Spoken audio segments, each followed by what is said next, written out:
I'm Garrett McCaffrey, and this is the SwimSwam podcast. With us today is the head coach and owner of Peak Swimming in Northern California, Abi Liu, who joins us in front of her shoe wall. Abi, thanks so much for coming. Yeah. Welcome to my vault, everybody.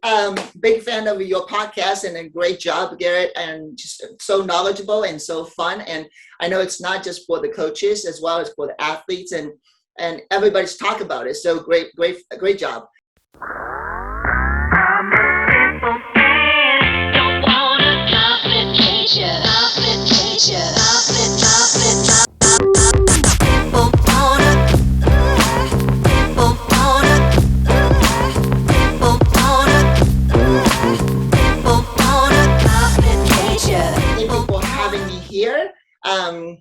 Talk about sneakers, swimming, and culture, and us, and thanks for the opportunity. I'm looking forward to it, Abi. I love talking with you and getting the chance to share our conversation. I think we'll help a lot of people, get some exposure to all the great things you've got going on. Let's start right where you're at with those shoes. And I think those shoes encompass everything you just talked about, coaches, good for coaches, swimmers.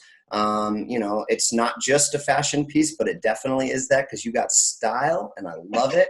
Will you take us through? I know you have 3 shoes that, we can't go through all nearly 200 of them, but if we have 3 that we kind of want to just talk about and get to know a little bit better. You can explain, what those mean to you and just kind of what this shoe collection is to you and how it started. Yeah, absolutely. So first of all, I got this piece here. I believe in my collection, this is the most creative piece of footwear. It's really just a piece of art, just like a coaching, right? It's a piece of art and what we do and how we do it and who we do it with. So, and also it's a collaboration. So this is Ben and Jerry collab with Nike, SB Dunk. So comes with it's a friends family packaging. So it's a special packaging. Comes with it in the ice cream cone. It's huge. And here's a shoe. It's so colorful, right? I mean, people know me and like my personality and my footwear, obviously, is very colorful. So it suits me really well. And it looks like a mood, right? Right? So it's like calf skin kind of here. And then it's all leather and really, really well done. And then right in the tongue of the shoe said, if it's not fun, why do it? Love it. And so it's just like all the messaging and the collaboration too, right? Of the 2 great companies, kind of like, what we're doing right now, right? We're on the pool deck, we collaborating with other coaches and colleagues and swimmers. One of my favorite things is just going to swim meets and talking to coaches, right? And just learn from them. And it's just this whole thing, it's every opportunity I get. And you know me, that's how we met on the pool deck as well, right? Is learn and networking. So love that. So this piece is most creative here.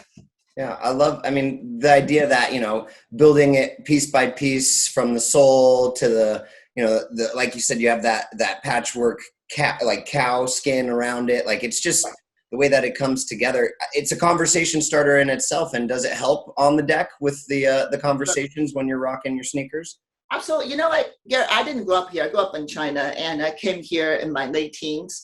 And so I really didn't have teammates whom I grew up with in the US. So I go to, initially when I started coaching and going to the swim meets and I'm like, I don't know anybody, and I see other people like, hey, this is my teammate. We raced in college against each other, all that story, which I do have too, but they're all back in China, right? So having, obviously this is a passion of mine, but getting on the pool deck and people first thing, without knowing my name, they're like, Coach, nice kicks. And then we're like, oh yeah, what did you get? What's your latest cop, right? Did you get the dunker that dropped this morning? Which I didn't this morning. That's how we started. And then we really get to know each other, and what team you coach and how you do certain things. And more so, I believe, is really get to know that person, right? And this is really, I believe it's a unique opportunity for me get to know so many amazing people throughout on the pool deck and various swim meets. So absolutely, it's a conversation starter, and also it's a culture barrier breakdown too, because people look at me they don't know me, right? Who's this Asian female coach on the pool deck? But of course now, I've met great people and great friends. But yeah, that's how we get to know each other. Yeah, it's common ground. It's a sense of belonging because coaches, I think, can all attest to the fact I definitely wear nicer shoes because I'm on my feet all day long, and it definitely takes a toll. So taking care of your shoes is like anybody else who has to take care of their equipment at work. Well, like I said, right? And it's the closest piece between you and the Mother Earth. And so why not making something that is enjoyable, not only just the comfort, but also something that when you look down, it's like you just smile, right? I think sneakerheads understand that, right? And furthermore, in our profession, when you get on the pool deck and kids are in the pool and they look up to you, what's the first thing they see? The shoes, right? And so again, that's another way of connecting with your athletes. And my swimmers walking in, the first thing they make a shoe contact. Coach Abi, what are you wearing today? And wow, how did you cop this pair? For example, this one, it's a Nike Dunk Fragment design, and that's coming out in 2 days. And I've been having this in hand, and just because I got lucky, the exclusive access. So I got these, and they're like, how did you have that already, right? I was like, because I'm Coach Abi, I know everything. I get everything first. Is it because you're a good customer? Where do you get that kind of access? Because it's not just a collection that anybody could have. That's correct. And this one especially, it really just kind of goes back all the way to my roots too. Because this has a nickname, Beijing. And so, I lived in Beijing for 8 years and training with a national team. So this is my heritage. This is where I'm from. So, and it's special. But I think in terms of exclusive, I don't know, like if you spend enough time on the Nike, the sneakers app, and they kind of recognize your effort. And so they kind of randomly select the user to have that early access. So anyways, yes, absolutely. It's a piece that connecting between me and my swimmers as well as other people. Will you wear the Beijing? Will you ever wear it?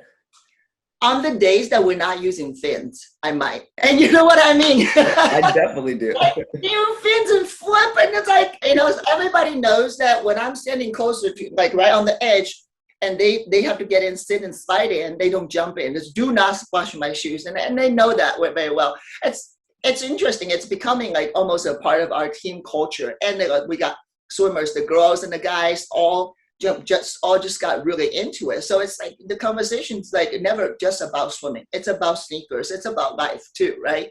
It's huge. Let's see a couple more pairs before we kind of move on and talk a little bit more about swimming in life. Outside of the sneakers. And this piece is a most precious piece to me. It's Jordan 1 Trophy Room. And Trophy Room is a store in Miami and run by Jordan's son, Marcus. And right here, first thing you notice is the glitter all around the shoe. And it's obviously it's Trophy Room, right? So right here, you have a Jordan signature here. And there's a story behind that is in 1985, February 10th, the All-Star game, Jordan's first All-Star game. And the rumor was like, do not pass him the ball so that he doesn't get like crazy scores. So on this insole of this shoe, it says rumor has it. And here's the date, February 10th, 1985. And then it's so limited, only 12,000 pairs made. And so my pair is 6778, all numbered. Every pair is numbered. My favorite part is actually of this shoe is the sole of the shoe. Yeah. Look at that. That's an all-star, right? So again, obviously Michael Jordan represents so many different meanings, and just being the GOAT and the work ethic is something that inspires me. You're right. Him on the front of that and what he had to overcome before he was Michael Jordan. It's just a cool representation, small piece of that bigger story. And the great thing is he continue to do that post, athletic life, right? So he's still doing great and an ambassador of the sport. So some of these pairs are about the athletes. I think you have one more pair that's also, and you already kind of referenced that Mamba mentality. Yeah, Let's see these ones. I've seen these ones in person too. They are so dear to my heart, right? And I think everybody, right? It's a Kobe pair. But the special thing about this pair, it's USA Swimming, USA team color. It's red, white, and blue. And in the back, right here, it says 08 and then 12. It's represent the two Olympics that Kobe went to. And so I don't know how often should I wear it, or I will keep it, because this is forever keeping peace. The Mamba mentality, everybody has so much to learn from. And watching his documentary, and I encourage my kids watch his the documentaries as well.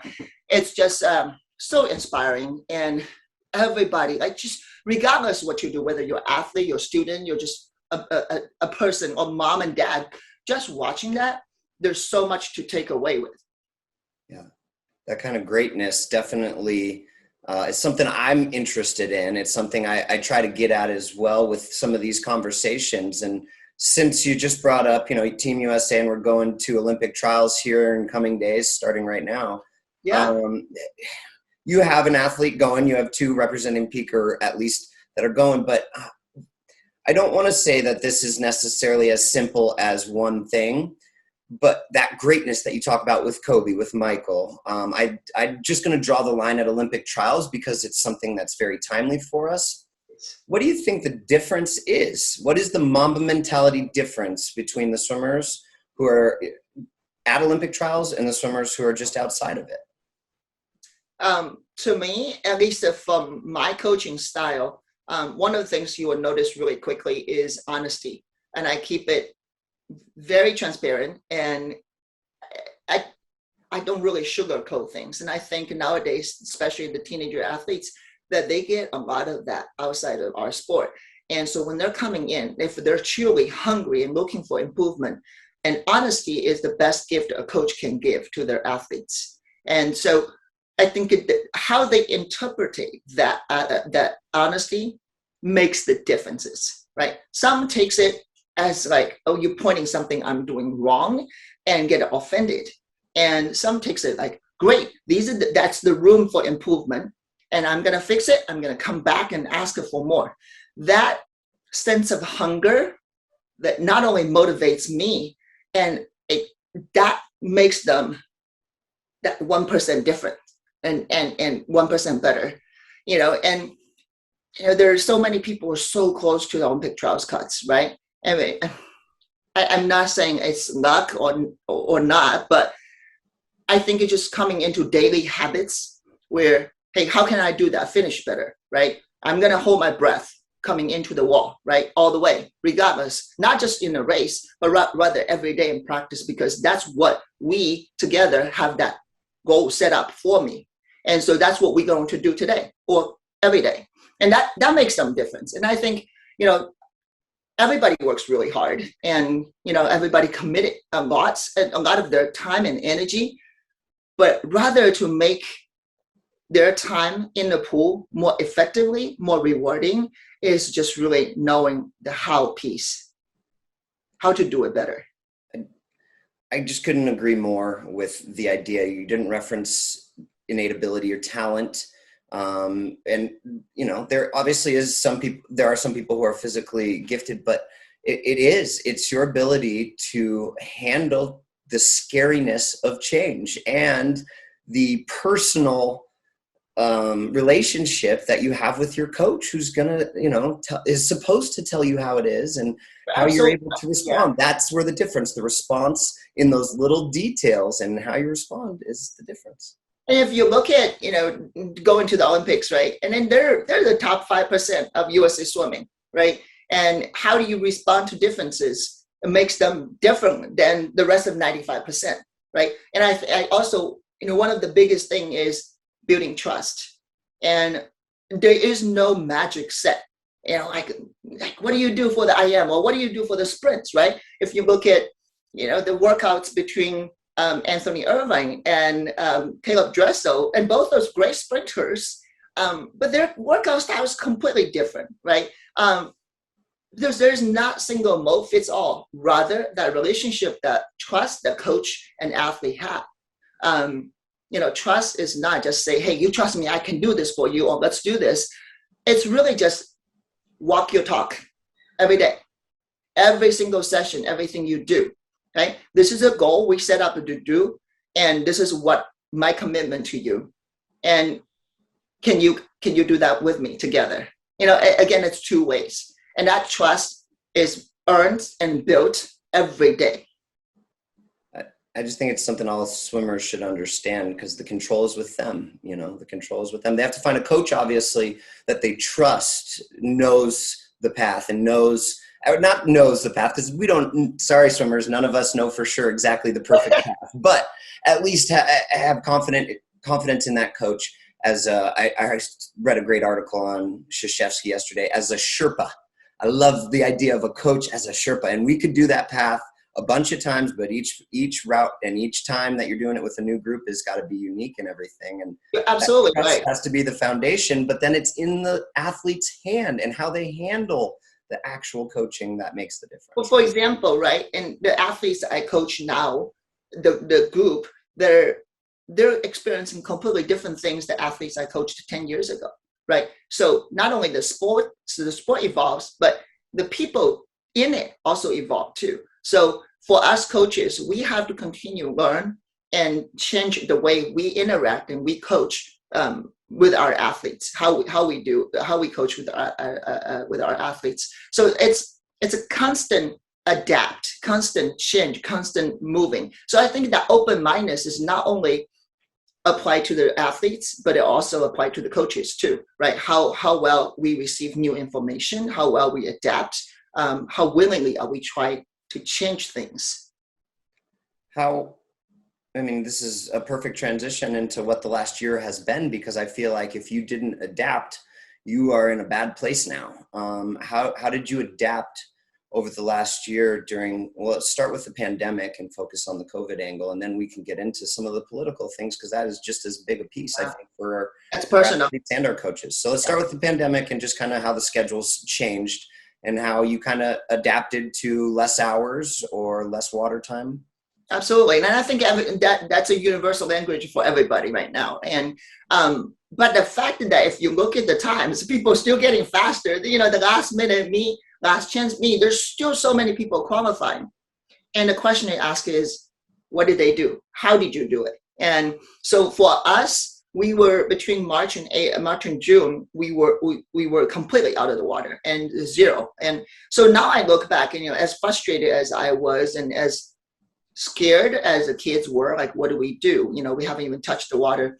I thought that was the best thing happened to us. I'm my wife says, and I'm always like overly positive, but in a way, I truly think so, for so many different reasons. Number one, kids get more rest. They like never ever had a chance to slow down and just being able to sleep, and it's repairs so many of the nerve damages that over the years that accumulates, and it just for so long, right? It's not just a weekend, you sleep in Sunday night, right? And it doesn't happen that way, but they were able to really just take this time to rest and recovery and grow, right? And the teenagers, giving them a couple hours more rest, the growth happens. So when they get back, sure, they couldn't feel the water, but I see them physically, they were better and they were more fresh in a way. From technical wise, we were able to do something different we weren't able to do before, or when we were swimming actually. Used to just get to the pool, get in, swim as much as you can, get the sets done and get out, go home. But now we don't, right? We couldn't do it. And so we approached it from a neuromuscular movement and pattern reestablishment process. So what we did is have the kids swimming in front of the mirrors, and they watch themselves swim and they videotape themselves. And then at the end, they send the videotapes to me, and I'll take a screenshots where I think that the adjustments and changes can be made. And then I'll write my notes and then send back. And they look at it, it's like, what do you see? Like, hey, this is what I see. What if you move the hand this way versus, you're getting in here? Do you see it? It's cross midline. Again, 95% of us are visual learners. So, they hear enough what I've been telling them while they're swimming, but now they actually see themselves. not only they see themselves in front of the mirror, but from the videos and pictures that I showed them and captured that moment, and they were able to make adjustments. So next week, they continue doing it throughout the week. The following week, they send me more videos, and we look at it again. So again, to me, quick question for the visual effect. Are they standing in front of, like, are they standing and then just kind of hinging at the hips to get actually, I don't want them hinged, because if they're hinged, that's a different body position. Let's say as if it's breaststroke, or breaststroke and butterfly may be different. But for freestyle and backstroke, they're actually standing upright. And so that way, as a whole, they have a better control and establish their posture. So you're seeing the video from them standing vertical. So yes. It's a cool new view for you too. Like, Yes. you don't usually see them from that angle too. Yeah, yeah, absolutely.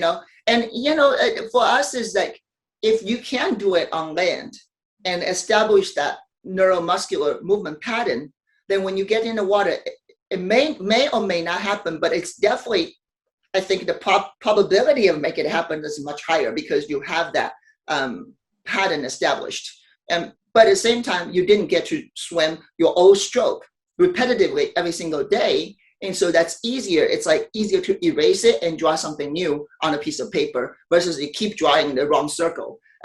So to me, that was really beneficial. And one other thing we came out of it was team unity. And we so appreciated of each other. And every Friday we do a little team bonding event. So even though without physically being together, and we felt closer than ever. We'll have like a team trivia. We invite our alums come back and say like, so-and-so did this, and this year, who was that? And alums sitting back and laughing, right? And it's just, again, a little bit of a team history, a little bit of a bounding, get them to know, because those are the names they heard over the years. But now they actually see the person, and just do a little bit of a, game stuff.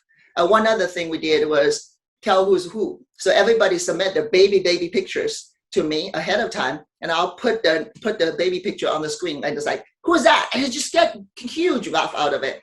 And just stuff like that, right? And we were able to also have sports psychology talk, and a great resources, a great friend who volunteered her time and coming in every Tuesday and talk about sports psychology. Again, when we hear sports psychology, it's not just sports, it's psychology as a whole, right? And how you think in swimming, and that same mentality will translate into how you do in school and in social settings. So it's really just, to me, it's much needed a time to address certain things that we never able to. Yeah, let's start to dive into that. But before we complete that discussion on quarantine, I also think it's worth noting that even though you guys were out for 3 months and limited to 5 days a week actually in the water, with those 4 days a week in the water, 75 minutes each time. You still have your trials qualifiers, you still have happy kids. And because of those efforts, and those are such great tips that I think teams could take for just, if they're looking for any kind of team bonding right there. I mean, there's your consultant advice. Boom, here's some games. Like, you're welcome, and make sure that you thank the coach with the cool sneakers next time you see her on deck, because those are great pieces for, team bonding, which I think we all want. Everybody wants the team to come together, but like the baby picture thing, I can see the laughs, and it's such a simple thing that people would love to do. And we do it for the seniors usually at the end of their career, but those are really good connections for people. And I think you hit on the biggest one, that psychologist and the making sure that our young athletes have some equipment for the hardships mentally and how to maneuver that, because unless they're taking, certain classes in college, there's just not a lot of cognitive development for mental skills. And I think nothing brings it to the forefront, and might be a huge moment in history like Naomi Osaka. And, I am so proud that as an athlete, she is brave enough to own her power, and she has earned that power.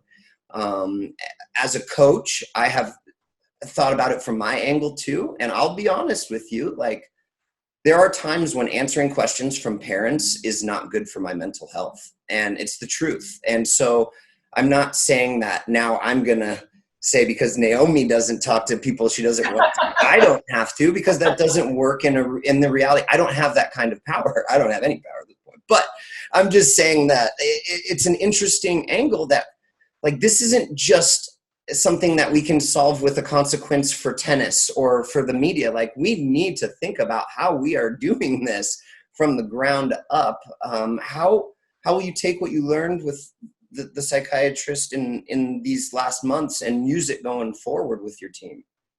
I think number one, awareness is key, right? Oftentimes we feel like, oh, let's say, you talk to a parent and you feel like, I don't feel like answering, right? But this piece may not be what's the cause of it, right? If you look back, it's like, what's causing me that? Oh, you know what? I had that bad experience back then. I never addressed it, right? So that if you're aware of that, you're able to trace back the cost. And oftentimes that, especially with the kids, their cognitive development, and it's not there yet. And they're unable to articulate their emotions.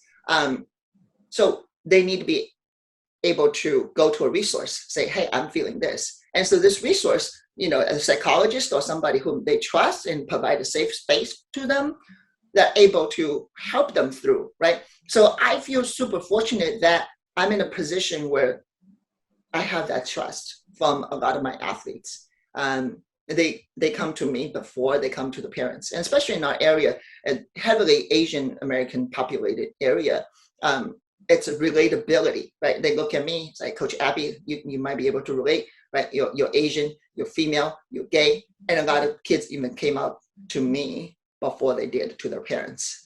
And very hard, right? Very hard in the culture sense. So I'm fortunate in that space, but I also have to be very, very careful with that emotions and with that level of trust. So I serve almost a bridge between the parents and the kids, and helping, not just in the pool, but in a much larger sense. And that's why I'm very, very blessed to be in a position that able to help others. But get back to you, like what I do, right? Like we inherit all that too, right? My wife is really, really great. And I'm not a very good express my emotions a lot of times, and I tend to shut down, and you look like, a tough woman out there, right? But, I think deep inside, all of us needs an outlet, right? Whether with a psychologist or with somebody who you love, who you trust, or through certain activities. For me, like I walk in my sneakers store, my sneakers room. It's not really a store. It's almost like a store, but each day, that kind of like my eyes go like this. What do I wear today, right? That gets me going first, right? And of course, it's not saying ignore what you're dealing with, really, but using other outlets to let out. And I think it's really, really important. And back to Naomi Osaka, and I'm so proud of her. And being able to just walk away and put herself in priority. So I'm going to take me first. And whether you media like it or not, it's a lot of confidence and power to be able to do that. Social media sometimes can be great, but sometimes also can be pretty damaging to one, right? And the kids and I, our group did talk about social media use. And in fact, from a swimmer, he said, if you're feeling down, do not look Instagram or social media, because everybody posts their happy moments, and it makes you even feel worse. And the fact that he's aware of that and being able to share that, I thought it was really, really great tip. And, of course, when kids are speaking with each other, the things that goes in, and it's stick better rather than like, who are you? Who do you know, right? What do you know? I think having the outlets, having a safe space to go to, is just so important. I mean, it's first and foremost everything. I think your trust, and you're right, having the kids do it for each other and be the resource for each other is the most effective way. That's actually how even I believe talent builds within a team. It starts with the kids and being able to spread it. But you are a piece of that. And kids don't look at you, Abi, and say, what do you know? You just alluded to the fact that you are the go-to, but sometimes before parents. And I'm going to assume that the parents, if not, they might be aware of it now. But I think they're probably okay with that. Parents come to me too. Parents come to me too. So that's where it gets tricky with your mental health, because I know you're doing great up there, but getting paid like a therapist is a whole nother thing. So be careful. But how do you build that trust? Like, how do they know? I know that you're a good person, and I've known you for now. I think I met you in like 2008, Yeah. 2009. You know, Swim was existed. it was a flow swimming interview first, you know, but so I know how great a person you are over those years. The people who are on your team are only on your team, you know, for 6 to 10 years at a time at the most, usually. How have you built that? How do you maintain it too? Because it can't be easy to maintain that level.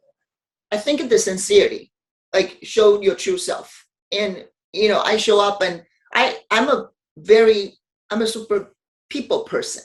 And I show up and how you doing? Like, whoa, like nice pair of shoes you're wearing, or this new shirt, it doesn't always have to be swim talk, right? You're paying attention to that person, whether it's a parent, whether it's a kid, a 7-year-old kid, or 18-year-old, that personal attention that they need. And I think the sincerity, and you show you truly in a conversation with them, and not like just because it's business, you show up and you pay your dues and you're done. And to me, it's every people I come interact with, it's a relationship that we have, and different kind. And I used to know every kid's name on my team, and this quarantine doesn't do me any good, and I don't see everybody because we have to get off the pool deck before the next group comes in.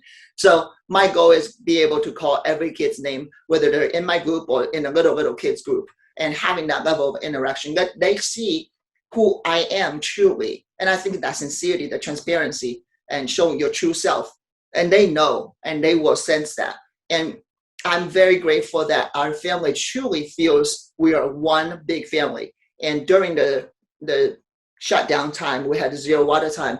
There's so many families contacted us, say, please just keep our dues. This is our due. Go ahead, take it. Even though without like any swim time, 0 practice, go ahead and take our dues as donation. We wanted to get to that point. That's what I was going to say. You guys survived that so well, right? Absolutely. We maintained about 95% of our membership. And then some others, like, we're so sorry, but when we're getting better, we'll be back for sure. And that connection, it's beyond just swimming. And to me, that's going to last past the pandemic, past their kids' swimming career. And that's what's something that I cherish. Do you consider yourself an extrovert? I think everybody has an extrovert and introvert within them. And it really depends on the situation, right? When you're feeling uncomfortable, insecure, you immediately just cave in. And, but for me, just because one, I love what I do. I love talking to people. So I think I am, at the most part. No, I ask for myself, really, because I do feed off those same things. I was coaching a master's group, so knowing all the masters names plus all of our membership, and sometimes I worry that I only have so much memory data to do that, because I'd like learn somebody's and then somebody's would get bumped out on the end. Right. So there's something very rewarding in that for me. Like, I feel fulfilled and energized by those connections. And that's why I ask, but I don't know if I'm an extrovert, because sometimes I get exhausted. Sometimes it's too much for me. You're both. And I have, like, for example, like my kids, I mean, we don't have kids, but everybody's my kids. They graduated from college. They're now in their late 20s, and they're still checking in on me and just pick up a phone, say, Abby, how you're doing? By the way, I'm doing this work. I'm like, great. They're always like, your mama to me, your second mom to me. Now, their interpretation of mom, and I think that people oftentimes look at the female coaches like, oh, you pat on the back and super nurturing and all that. Unfortunately, I'm not that type, but I'm their rock. And whenever they need me, I'm there for them. I show up. I think that's why they look at me as their friend, as their family, and as their coach. We wear so many hats, right? But I am just so rewarded by these coming back, and like kids, it's not like with the time that they spend with me in a pool is great, but I think it's beyond that, right? After their swimming career, after their college career, and then now they're in, well into their adulthood, and come back and have a new level of appreciation of the relationship that we have. And that continues, Bill. And so that is very rewarding. Yeah. Oh, so many cool things. I want to make sure we touch on the otherness of the last year and how that is affecting, someone like yourself, who, even though you referenced the fact that you connect with so many of your specifically Asian female athletes who don't really have as much representation in that position, you are that for so many people and such an important part of the country really for that, I think. But there has to be more. And I think I'm not the one who needs to be telling anybody that there needs to be more. So I guess my question is, how has, this past year of otherness challenged and changed you, and what do we do? What do we need to know to help the progress continue, I guess? Yeah.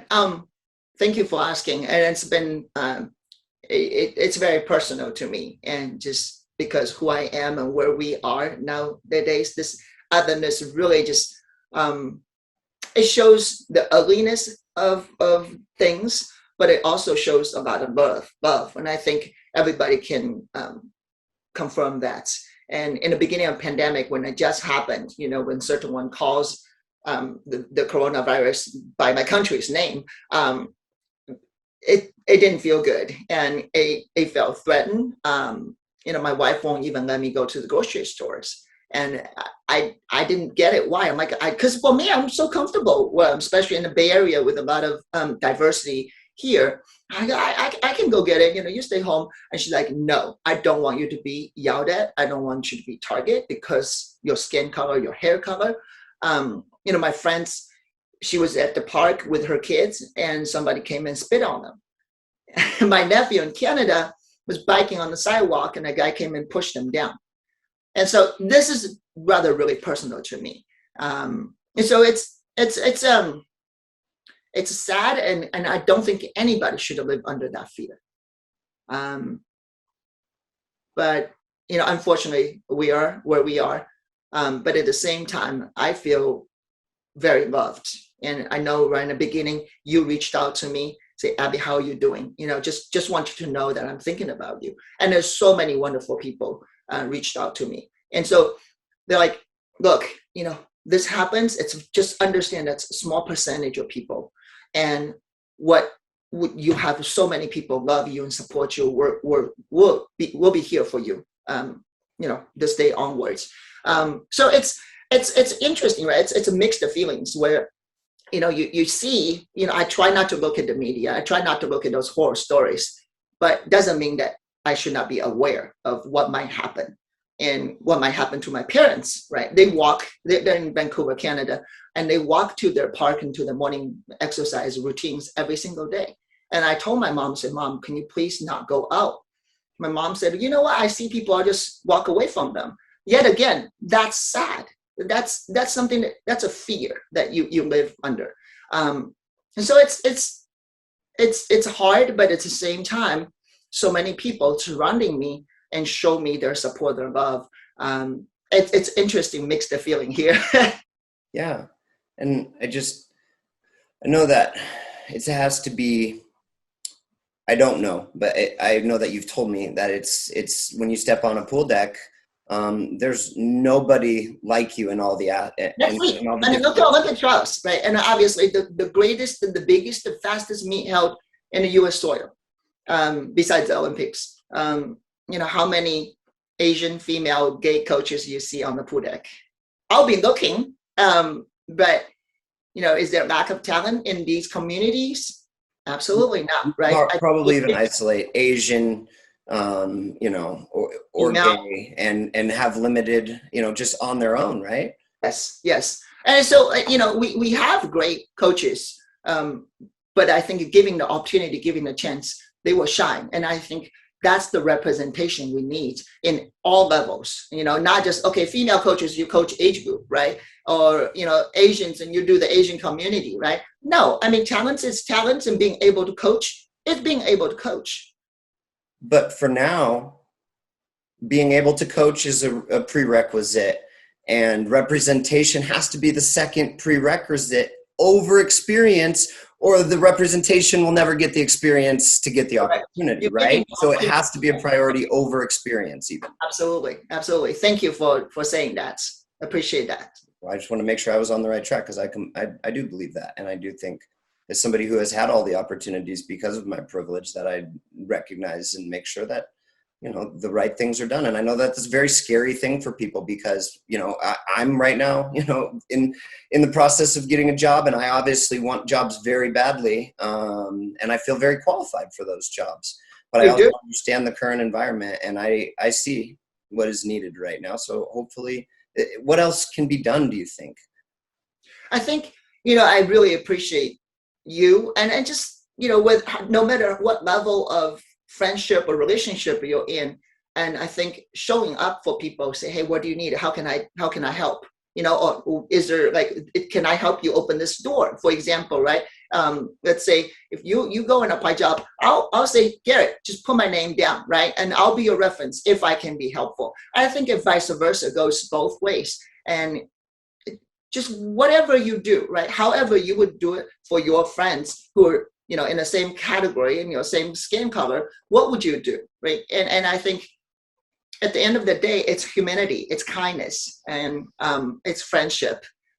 Just showing up for your friends, and no matter what, skin color or ethnicity or sexual orientation, you're there for them. And it goes back to what I said earlier, the sincerity, right? The transparency is much needed. And I don't need you asking me hey, what do you think, that happens to that woman in New York City got sucker punched on the face? It hurts. It scares me, but you don't have to say that all the time to me, but rather just check in, how are you doing? Right.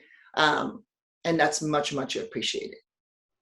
I hope that the viewers and the listeners can take away that in just 45 minutes, you can see the level of sincerity and how your athletes, trust you, and how it's all built around that trust because you show up for everybody. You really do, Abby. I mean, I'm a very distant colleague. I've never been even in the same state coaching with you, but I feel like you would show up for me no matter what. And in return, I really would do anything for you, Abby. And that's the truth. I would do anything. And I think that level of trust, think about what that does for your athletes. So coaches, I mean, it can be all about X's and O's, and you got a great tip with the, vertical stroke work on land, getting I think that's great, nitty gritty. Those details are great. And we could By the way, you can also grab a water bottle and do it too. So as you get comfortable, you start adding resistance and grab a water bottles. But all of that is born off the foundation that your kids, if they don't trust you, if they're like, oh my God, what are you talking about, Abby? I'm going to just stand and do it. That's not the same thing. And then they don't believe in it, and it's completely ineffective. And if a coach who doesn't have that trust tries that trick, it's not going to work the same way it worked for Abby coaches. I'm sorry. So I just think that you're right. And at this point, there's everybody is in a different place, but everybody's scared of something, and everybody is trying to change something right now. And if we can just remember to show up for the people who would show up for us, I think I appreciate that message right now. So Abby, I'll be any time for you. Yeah, if there's anything else, is there anything else? Anything else going on? Things are going well, and we're starting getting back to normal, and we're excited about just the whole experience of Olympic trials, and watch hopefully the Olympics happening this year, because this one's special, and knowing what everybody had gone through personally and professionally, and this is extra special. So good luck to everybody. Gonna be awesome. And make sure if you see Abby on deck, you come up and ask her about her kicks. So don't know which pairs yet. We'll figure it out. You're gonna have to stay tuned, everybody. Stay tuned to find out. Abby, thank you so much. Best of luck at trials, and I'll talk to you soon. Thank you.